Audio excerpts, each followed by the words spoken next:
আমাদের এবারে এসএসসি পরীক্ষাতে এই টাইপের একটা সৃজনশীল অবশ্যই ইনশাল্লাহ আশাবাদী থাকবে, কারণ বিগত বোর্ড কোশ্চেন অ্যানালাইসিস করে দেখা যাচ্ছে যে এই ধরনের সৃজনশীল অনেকবার তোমাদের বোর্ড কোশ্চেনে এসেছিল।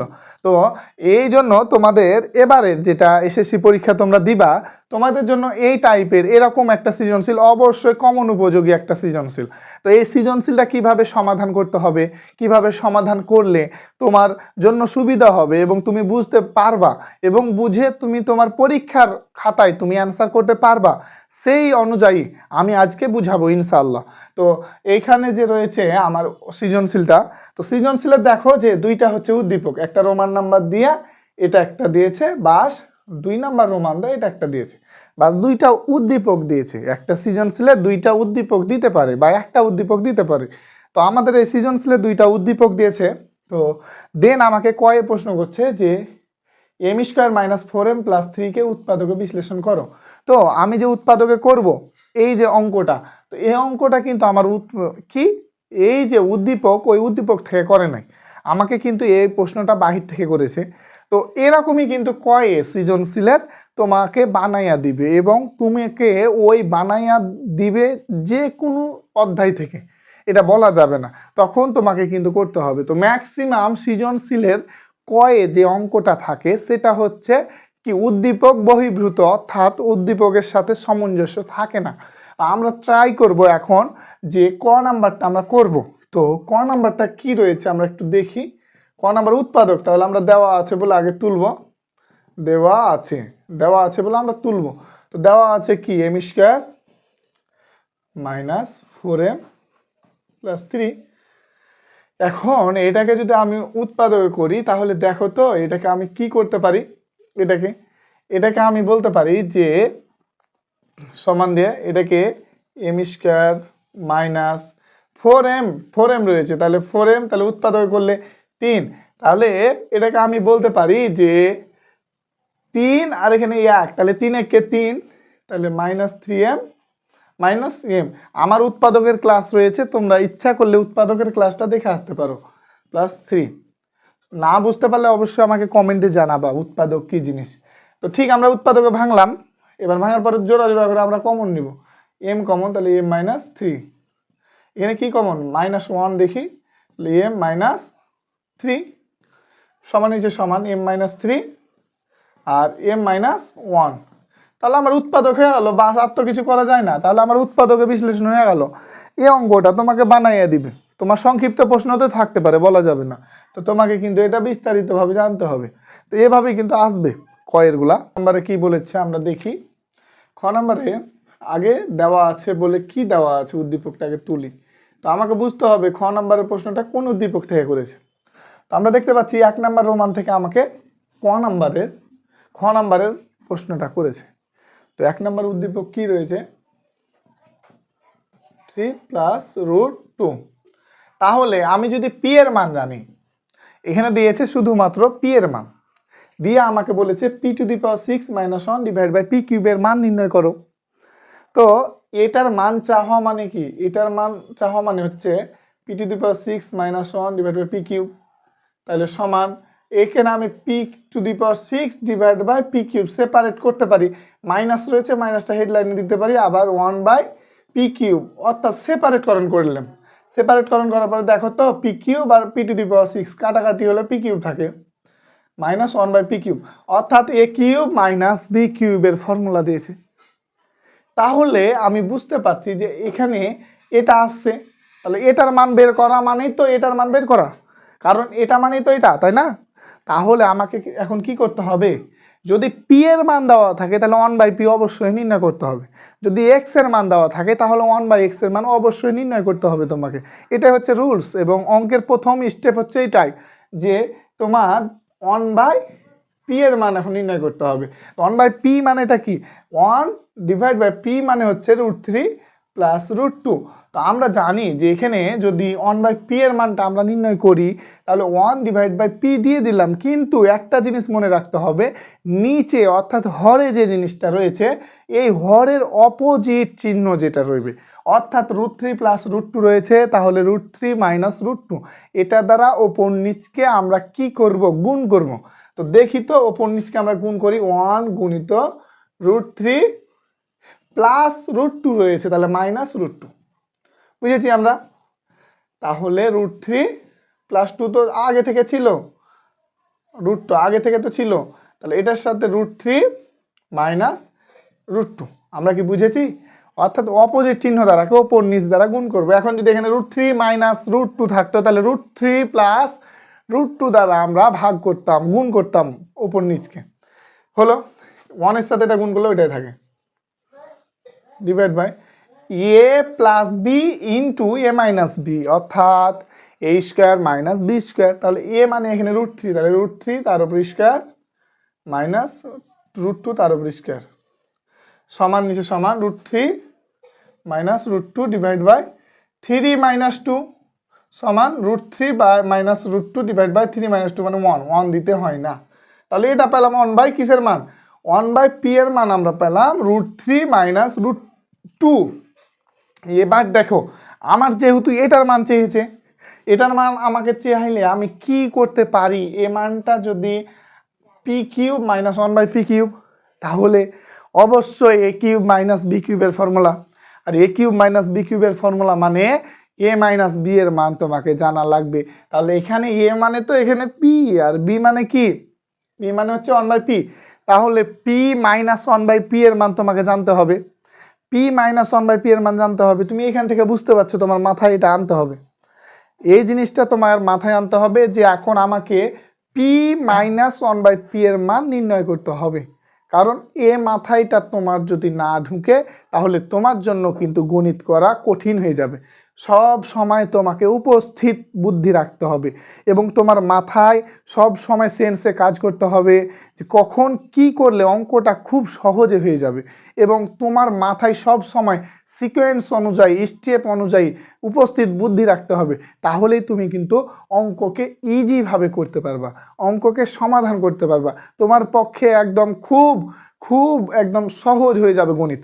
তো এখানে আমরা আসি, বুঝতে পারছি পি মাইনাস 1 বাই পি এর মান নির্ণয় করতে হবে, তাহলে পি মাইনাস 1 বাই পি, তো পি এর মান কত, পি এর মান হচ্ছে কি আমরা নির্ণয় √3 প্লাস √2, মাইনাস রয়েছে মাইনাস দিয়ে দিলাম।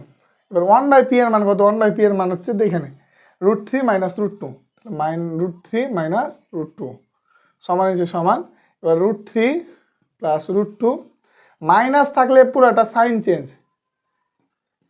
মাইনাস মাইনাস প্লাস √2, তাহলে দেখো তো √3 মাইনাস আর প্লাস √3 কেটে গেল, একটা √2 একটা √2, তাহলে 2√2, তাহলে পি মাইনাস 1 বাই পি এর মান হচ্ছে কি কি 2√2। তাহলে এখন আমার কি চেয়েছে, এত মান চেয়েছে, তাহলে এটা আমি প্রদত্ত রাশি বলে লিখি, প্রদত্ত রাশি বলে আমি এটা লিখি, প্রদত্ত রাশি, প্রদত্ত রাশি বলে আমি লিখি কি চেয়েছে, p⁻6 minus 1 by 1 divide by P cube, separate করণ করি, p⁻6 by P cube 1 by P cube, পারবো দিয়ে এটা কাটাকাটি করলে p cube minus 1 by P cube, পারবো সমান হচ্ছে সমান, এইটার আমি সূত্র ফেলতে পারবো, এটাকে পি কিউব মাইনাস 1 পি তার উপর কিউব। তাহলে আমি এটাকে বলতে পারি কি যে এ কিউব মাইনাস বি কিউবের ফর্মুলা এ মাইনাস বি তার উপর all cube plus 3 A B into A minus B. আমরা কি করেছি, অবশ্যই করলাম। এখন পি মাইনাস 1 বাই পি এর মান আমি নির্ণয় করেছি 2√2, পি মাইনাস 1 বাই পি এর মান 2√2, তাহলে 2√2 আমি বসাই দিলাম, তার উপর কিউব আছে কিউব বসাই দিলাম, প্লাস পি পি কাটে ওপর নিচ প্লাস 3 ইন্টু এটা মানে হচ্ছে কত, এটা মানে হচ্ছে আমরা জানি পি মাইনাস 1 বাই পি মানে হচ্ছে 2√2। তাহলে এখন 2 এর ওপর যদি কিউব দেওয়া যায় তাহলে হয় কত 8 ইন্টু, এবার আমি একটা দেখতে পাচ্ছি √2 তার ওপর যদি কিউব দেওয়া যায় তাহলে তাহলে কয়টা হবে, √3 গুণিত √3 গুণিত √3 আর দুইটা √2, দেখো আমি যদি 2 এর ওপর কিউব দিই তাহলে কত হয় 8, এবার √2 তার ওপর কিউব, তাহলে √2 গুণিত √2 গুণিত √2, তাহলে কয়টা, তাহলে তিনটা √2 থাকছে গুণ অবস্থায়, তাহলে দুইটা √2 মানে হচ্ছে একটা 2, দুইটা √2 মানে হচ্ছে একটা 2, তাহলে 2√2 প্লাস 3 দুগুণে 6√2। এবার 8 দুগুণে 16√2 প্লাস 6√2 সমান 8 আর 6 22√2। তাহলে উত্তর হচ্ছে 22√2। উত্তর হচ্ছে কত? 22√2। তাহলে 22√2 আমরা কিভাবে পেলাম এটা আমাকে বিস্তারিত জানতে হবে। তাহলে উত্তর পেলাম আমরা কত? 22√2। তো এই অঙ্কটা তোমাকে কিন্তু ফিল দিয়ে করতে হবে এবং সিকোয়েন্স অনুযায়ী নিয়ম মেপে করতে হবে, তাহলে তুমি অঙ্ক পারবা। আমরা গ নাম্বার করবো। তো গ নাম্বারটা কিন্তু তোমার এবার চেঞ্জ করে দিয়েছে, অর্থাৎ উলট পালট করে দিয়েছে। এই অঙ্কটা উলট পালট করে দিতেও পারে। এই অঙ্কটা আমরা সোজা সাপটা করে আমাদের অভ্যাস, কিন্তু এই অঙ্কটা যদি আমাকে একটু চেঞ্জ করে দেয় আমরা কি তাহলে পারবো না? তখন আমরা মনে করব যে আমরা এই ধরনের অঙ্ক কখনো করি নাই, এবং তখন আমরা কিন্তু পরীক্ষাতে পারবো না। আর অঙ্ক যদি না পারি তখন কিন্তু আমাদের মার্ক দিবে না, ভালো মার্ক পাবো না। ভালো মার্ক না পেলে আমরা ভালো কলেজও পাবো না। তো এবার আমাদের এই অঙ্কটা কি করেছে, তোমাকে বিভিন্নভাবে কি উল্টিয়ে দিয়েছে। তো আমার সর্বপ্রথম 2 নাম্বার উদ্দীপক কি দেওয়া আছে আমাকে তুলতে হবে। 2 নাম্বার উদ্দীপক কি গ নাম্বারের দেওয়া আছে, আমি তুলি। দেওয়া আছে 2 নাম্বার উদ্দীপক x + 2a divide by x - 2a plus x + 2b divide by x - 2b সমান 2। প্রথমত কাজ এটা তো আনতে হবে, দেখাতে হবে x এর মান। তাহলে আমি x এর মানটাকে কি করি, বা x + 2a x - 2a plus 2 এদিকে -1 প্লাস x + 2b আর x - 2b এখানে -1 সমান 0। দেখো তো +2টাকে যদি এদিকে আনি সমানের ওই পাশে, তাহলে -2 হবে। +2টাকে এদিকে আসলে -2 হবে। তো এখানে রয়েছে আমার কি, এখানে +2 রয়েছে, তো +2 এদিকে আসলে -2 হবে। -2 মানে -1 আর -1 যদি করি কত হবে, -2 হবে। তো আমরা এখানে কেন বসলাম, কারণ হচ্ছে একটা -1 যাবে এই একটার সাথে, একটা পদের সাথে, আর একটা -1 যাবে আরেকটা পদের সাথে, তাহলে আমার অঙ্কটা ইজিলি চলে আসবে। সেজন্য আমরা একটা 1কে লিখেছি এ পাশে, একটা 1কে লিখেছি এ পাশে। আবার যদি আমি দুইটাই উভয় করি তাহলে -2 থেকে যাবে। তাহলে আমরা অঙ্কের ভাষায় সহজভাবে করার জন্য এটাকে আমরা উপস্থাপন করতে পারবো। তো এবার আমরা বা দিই। বা দেওয়ার পরে দেখো তো এই অঙ্কটার আমরা কি করতে পারি, এরকম অবস্থা থাকলে অবশ্যই লসাগু করা যায়। আমরা লসাগু করি, x - 2a হচ্ছে আমার কি লসাগু। তাহলে x - 2 x - 2a ভাগ করলে কি হয়, উত্তর হয় 1। 1-এর সাথে x + 2a গুণ করলে x + 2a থাকে। মাইনাস আছে, মাইনাস যদি থাকে তাহলে x - 2a আর 1 গুণ করলে কত হয়, তাহলে মাইনাস ওইটাই হবে। তাহলে minus sine change -x -a plus 2a। আমরা কি বুঝেছি? না বুঝতে পারলে আমাকে কমেন্টে জানাবে, ইনশাল্লাহ আমি ওই লাইনটা আমি আবার রিকালেক্ট করব ইনশাল্লাহ। প্লাস আছে, প্লাস দিয়ে দিলাম। এবার এটার সমাধান কিভাবে করা যায়, এটার আমার লসাগু, তাহলে x - 2b লসাগু। তাহলে লসাগুলো এটা আর এটা ভাগ করলে কি হয়, এটার সাথে এটা ভাগ করলে কি হয়, কেটে যায়, তাহলে 1 থাকে। তাহলে x + 2b মাইনাস আছে, তাহলে সাইন চেঞ্জ হবে। 1-এর সাথে এটা গুণ করলে কি হয়, ওইটাই হয়। তো -x -a প্লাস 2b। না বুঝতে হলে অবশ্যই আমাকে কমেন্টে জানাবো, সমান 0।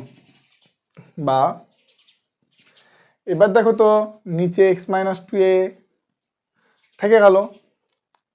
এবার x আর x কেটে গেল, তাহলে +2a + 2a, তাহলে 4 আমি বলতে পারবো, প্লাস আছে প্লাস। এবার আমি কি করতে পারি, -x প্লাস x কেটে গেল, 2b তাহলে 4b divide by x - 2b সমান 0 পারবো। বা দেখো তো এ পাশের 4 আর এ পাশের 4 আমি কি উভয় পক্ষের 4টা কাটাই দিতে পারি না? আমি যদি উভয় পক্ষের 4টা কাটাই দিই তাহলে এখানে রহিবে কি, a divide by x - 2a plus b divide by x - 2b সমান 0। তাহলে এটা আমরা পাইলাম। এটা পাওয়ার পরে এখন আমি কি করতে পারি এবং কি করলে আমার অঙ্কটা হবে এটা আমাকে চিন্তা করতে হবে। বা দেখো তো আমি এটা যদি আর এদিকে যদি আমি নিয়ে আসি, এটা যদি এ পাশে নিয়ে চলে আসি, যেমন দেখো তো a বাই x - 2a, এবার plus b by x - 2b রয়েছে, এদিকে নিয়ে চলে আসলে সমান -b বাই কি x - 2b। আমি কি পারবো এটা? অবশ্যই পারবো। বা এবার একটা জিনিস দেখো তো, যে আমি যদি এটাকে করি, এটার সাথে এটা আড়াআড়ি গুণ যদি আমি করি এখানে, তাহলে আমি কি আর গুণ করতে পারবো না? এই মাইনাসটা উপরের সাথে আমি যদি দিয়ে দিই, তাহলে মাইনাস এখানে বি আর আছে, মাইনাস বি এর সাথে এটার সাথে এটা গুণ, এটার সাথে এটা গুণ। তো এই মাইনাস তাহলে বি এখানে দিয়ে দিই, মাইনাসটা এখানে দিয়ে দিই, অসুবিধা নাই। হ্যাঁ, মাইনাস বি এর সাথে মাইনাস বি গুণ হচ্ছে এক্স মাইনাস টু এ, আর এখানে গুণ হচ্ছে a into x minus two b. পারবো? বা মাইনাসে প্লাসে মাইনাস বি এক্স, মাইনাস মাইনাসে প্লাস টু এ বি সমান a x plus two a b. বা এবার আমরা একটা জিনিস চিন্তা করি যে এখানে রয়েছে আমার মাইনাস, হবে না এখানে মাইনাস টু এ বি। তো এবার দেখো এখানে মাইনাস বি এক্স আর এখানে হচ্ছে মাইনাস এক্স, আমি পারবো সমান মাইনাস টু এ বি আছে আগে থেকে, এখানে মাইনাস যদি আমি আবার এদিকে প্লাস টু এ বিটা এদিকে না আসি, মাইনাস টু এ বি হয়ে গেল। তাহলে বা এখানে যদি আমি মাইনাস কমন নিই তাহলে কি থাকবে, বি এক্স প্লাস এ এক্স সমান এখানে মাইনাস কত থাকবে, minus four A B, minus two a B minus two a B, তাহলে minus four A B, minus minus উভয় পক্ষের উঠে গেল, এ মাইনাস আর এ মাইনাস উঠে গেল, তাহলে এখানে থাকবে বি এক্স প্লাস এ এক্স সমান কত, ফোর এ বি। বা এবার এক্স যদি আমি কমন নিই তাহলে থাকবে কি, বি প্লাস এ সমান ফোর এ বি। বা এক্স সমান এখানে গুণ অবস্থায় রয়েছে, তাহলে four A B divide by b plus a, এটা গুণ আছে তাহলে এদিকে ভাগে যাবে বি প্লাস এ, বা এক্স সমান four A B divide by A plus B. তাহলে দেখো তো প্রমাণে কি আমার এটা বলেনি? তাহলে প্রমাণিত আমার অঙ্ক, প্রমাণে দেখো তো এটাই বলেছে নাকি এক্স সমান four A B divide by A plus B, এটাই বলেছে, তাহলে আমাদের অঙ্কটা হয়ে গেল। এভাবে করে আমাকে অঙ্ক কিন্তু ফিল নিয়ে করতে হবে। অঙ্ক কিন্তু নিজ থেকে করার জিনিস এবং অঙ্ককে অন্তরে ফিল নিতে হবে তোমার। যদি তুমি অঙ্ককে ফিল না নিতে পারো তাহলে কিন্তু তোমার হবে না।